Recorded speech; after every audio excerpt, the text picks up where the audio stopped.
Konnichiwa! So, you want to pick yourself up a Sega Genesis and Mega Drive in 2021, but you don't know where to start? Well, you've come to the right place. Today we're going to be taking a look back at the Sega Genesis and Mega Drive, the different variants of the console, which is the best option to start out your collection with, and 10 games that would be perfect to start off your collection. My name's Mike, and this is the Retro Gamer Boy Show.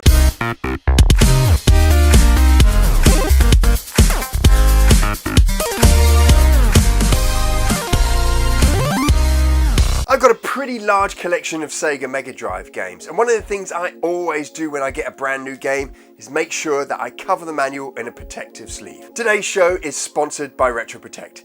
They make these fantastic sleeves that go around your Mega Drive games and their manuals. They cover a ton of other consoles as well, from Nintendo to Xbox to PlayStation.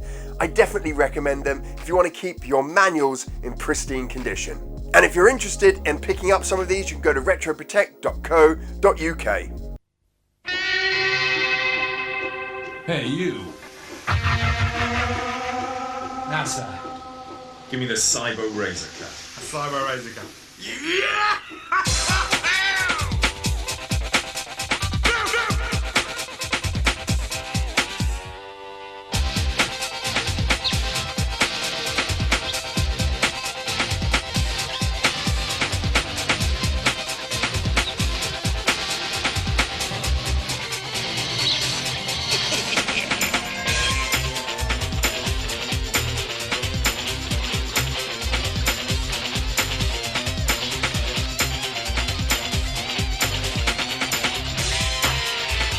There are over 100 Mega Drive games. They get faster, they get harder. What are you going to do to keep up? Who's next? To be this good, thanks Sega. Sega's 16-bit console released a full 2 years before its main competitor, the Super Nintendo. It came out in 1998 as the Sega Mega Drive in Japan, followed by the Sega Genesis in 1989, and then in Brazil and the rest of the PAL territories in 1999. But it also released in South Korea, not as the Genesis or the Mega Drive, but as the Super Game Boy. Samsung were handling the release of the console in South Korea, and they thought they could get away with that name by just changing the E to an asterisk. That didn't fly with Nintendo, and so they renamed it to the Super Aladdin Boy. The console sold about 32 million copies worldwide, about 17 million short of its competitor, the Super Nintendo. But in the European regions and Brazil, it was the closest fought console war of any generation. Both Sega and Nintendo hammering it out with 50% of the market each. Now, before you rush out and pick up your Sega Mega Drive or Genesis or Super Aladdin Boy, it's worth noting that there are a ton of variants of the console, and it's worth going through all of these so you know what options are available to you. The first is the original Sega Mega Drive Mark I. Now, the Mark I had a number of manufacturing runs that produced several generations of console. For the most part, they're all the same. The one that you may want to avoid if you want to play some of the more modern games that are coming out for the Sega Mega Drive and Genesis is the original Mark I. It has an expansion port on the back of the console, and this has a few problems with playing some of the more modern games. But apart from that, they're mostly the same. Some slight changes on the circuit board and the manufacturing of the plastics, and there's some decorative changes as well that happen across the consoles. But if you want to get yourself a Mark I console, they're still relatively cheap. Under about £50, $50 if you want to buy an unboxed one, and up to $100 if you want to buy a fully boxed one that's in great condition. The original Mark I was closely followed by the Mark II, the Mega Drive 2 console. Now, this console had a few less physical options like the volume control and audio jack, but for the most part, as far as we're concerned, it's pretty much the same console. More compact, and for some, a sleeker looking machine. Now, if you're in North America or Japan, you could also pick up the Nomad. And the Nomad is a portable version of the Sega Mega Drive. There's also the Multi-Mega, this awesome looking little machine packed in the Mega CD, which we'll check out later, and the Mega Drive. You still plugged it into your TV, but it had a reduced form factor and looked super futuristic. There's the Tetra Drive, which is a kind of hybrid PC, the Mega Drive 3, which was a third-party console, which you should not get, There's the Sega Mega Jet, and this was a handheld version of the Mega Drive, but not one with a screen like the Nomad. This was essentially the joypad converted into a Mega Drive. So you could play it on one of your big CRT TVs and have the console in your hand. There's the Wondermega, the Wondermega 2, and there are numerous other variants of the Sega Mega Drive out there, with the newest coming from Sega themselves, and that's the Sega Mega Drive or Sega Genesis Mini.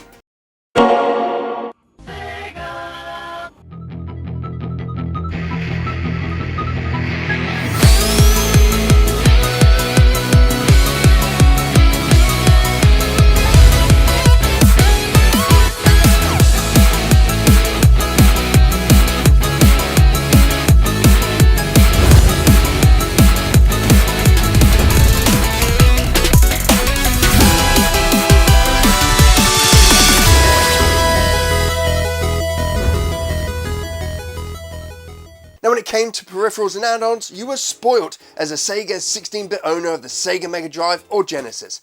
To start off with, Sega launched the awesome Sega Mega CD or Sega CD, allowing you to play some stunning 16-bit games with amazing audio CD soundtracks. Sega followed this up with the ill-fated 32X, a 32-bit console that attached to your Sega Mega Drive. Both of these didn't work unless you had the original console plugged into them. There was the Master System Converter, allowing you to play Master System games on your Sega Mega Drive. And the Sega Mega Drive came with backwards compatible out of the box. It has a Sega Master System chip built into the console. And this attachment here allows you to switch its processor from the 16-bit to the 8-bit processor and allow you to put in the Master System Square cartridges. There's the Sega Mega Drive modem. That's right, you could go online with the Sega Mega Drive and play online versus video games. In fact, you can still get this to work. There's one game, Cyberball, that was a peer-to-peer game. And if you have a Japanese modded Mega Drive or Japanese console, you can put that in, and as long as someone else has one, you can play the Sega Mega Drive and Genesis online. There were arcade sticks for all the awesome arcade games that you could play on the Sega Mega Drive. You could buy extension cables for your Sega Mega Drive, allowing you to play further away from the screen. There was the Justifier light gun that came with Lethal Enforcers, the Sega Mega Drive Menacer gun, which allowed you to shoot enemies wirelessly. And we are still getting modern release peripherals for the Sega Genesis and Mega Drive, like this, the 8-button arcade pad from Retrobit. Now when it comes to add-ons for the Sega Mega Drive, they don't come cheap. The 32X over here will cost you about £100 to £200 to pick up. The Mega CD can cost easily over £100, up to £300 if it's fully boxed. And the little modem on the back here can cost anywhere up to £250, around $300. But to be honest, to get into the Sega Mega Drive, you don't need all of those peripherals. What you probably just need is a couple of great games. So as you can see, there are a lot of options available for you when it comes to the console and supporting peripherals. So where do you start? How do you get into playing your Sega Genesis and Mega Drive? Well, the best option for you if you're trying to get into this hobby is to start off with the Mega Drive and Genesis Classics. It's a console that will bring back the nostalgia if you grew up during that era without having you spend a ton of money. It comes with 40 stunning games for you to play and allows you to play them on a modern screen. And if it's just about that nostalgia hit for you, playing these classic games, having that original feel of a joypad in your hand, then the Mini is probably the best way to go. You don't have to worry about special converters that change the signal from an RGB signal into something an HDMI modern TV can read and gives you a good picture. The Mini comes with save states, so you can save the progress of your game. Many of these old games had no saving facility or password at all. You had to play the game from beginning to end in one sitting. And for some of those that feel a little bit more experimental, you can also mod your Mini, allowing you to add more classic games to the console. But if you want to get into the realms of collecting for the original console, then going for the Mark I or Mark II are definitely your best options. Make sure you've got yourself a CRTV, or if you want to play it on a modern screen, you're going to want to get something like an OSSC or a cheaper variant of that, something that does what we call line doubling. It allows you to have a crystal clear picture on your HDMI TV. Generally speaking, these consoles are pretty hardy, so if you pick up a console that works, it's likely that it's not going to give up on you within the first few months or even years. Another great thing about collecting for the Sega Mega Drive is that they come in these plastic clamshells. It means that you often find Mega Drive and Genesis games boxed, easy to store, protecting your game, and in most cases with the manual. You want to grab yourself an original CRTV. They're relatively inexpensive if you shop around, but if you do have the HDMI TV and you don't want to go with this CRTV, then like I said, you can pick up a more professional bit of kit here like the OSSC that allows you to convert the signal coming out of the Mega Drive into something that a modern TV can read. And the benefits of some of these devices, this is a more expensive one, is that you can get some great quality pictures on these awesome big screen TVs. Another great thing to do is pick yourself up a guide to Mega Drive and Genesis games. Now, this is a physical one that I have. It's called the Unofficial PAL Sega Mega Drive Collector's Guide. I'm pretty sure there's ones for the Genesis as well. This one is by Cybertron Collectibles, and it has pretty much every single Sega Mega Drive and Genesis game that you can buy. There are also apps out there and a ton of lists, but this is just something that can help narrow down some of those games that you'd like to collect for your console. So the big question is what games should you probably start off getting for that Mega Drive you've just purchased? So you've decided to go down the original hardware route. You've purchased yourself a new Mega Drive or Sega Genesis, you've got it plugged into your CRTV, and all you need now are some games to play. Well, here are 10 games that I recommend you start off with. Now, these 10 games cover a breadth of genres. Every single one of them you can pick up for under $10, £10, and if you want them boxed and complete, shouldn't cost you more than £20 or about $25. So to kick off our 10 games that you should get for your Sega Mega Drive and Genesis is this, Monsterland Wonder Boy 3. It's an awesome action RPG, one of the best that you'll find on the console. Now, RPGs on the Sega Genesis and Mega Drive are really, really expensive, but this one is not only good, but it's cheap. Decap Attack, action platformer, an absolutely genius, brilliant game. And for me, it's a bit of a hidden gem. It's a game that not many people pick up and play, but it's a stunning platformer game. The platforming mechanics are genius. There's some great mechanics with potions that they introduce, and the storyline in it is brilliant, something you don't usually get with these 16-bit games. Flashback, one of the best games released in its genre. It's a stunning looking game on the Sega Mega Drive and Genesis. It is one of the best games on the console. In fact, one of the best games to be released for any of the 16-bit machines. NBA Jam. Now, if you want to get a sports game for the Sega Mega Drive and Genesis, and let's face it, half of its catalogue is sports games, then you won't go amiss with this. One of the best basketball and sports games on the console that you can get. Another platform game, and this time it's Disney's Aladdin, and it is quite simply breathtaking. The graphics, the sound, the gameplay, mechanics, animation, everything about this game is just genius. You really are missing out if you don't add this game to your collection. For racing, we've got Micro Machines 2. This game allows you to play 1, 2, 3, 4, 5, 6, 7, 8 players on the game. You can have an 8-player game with this awesome little title here. If you're in the UK, you've got this, the J-Cart, that allows you to add 2 additional joypads to the cartridge itself, and then 2 players can play on each joypad. It's a little finicky, but for the novelty of having 8-player game on a Sega Mega Drive and Genesis, it's well worth getting.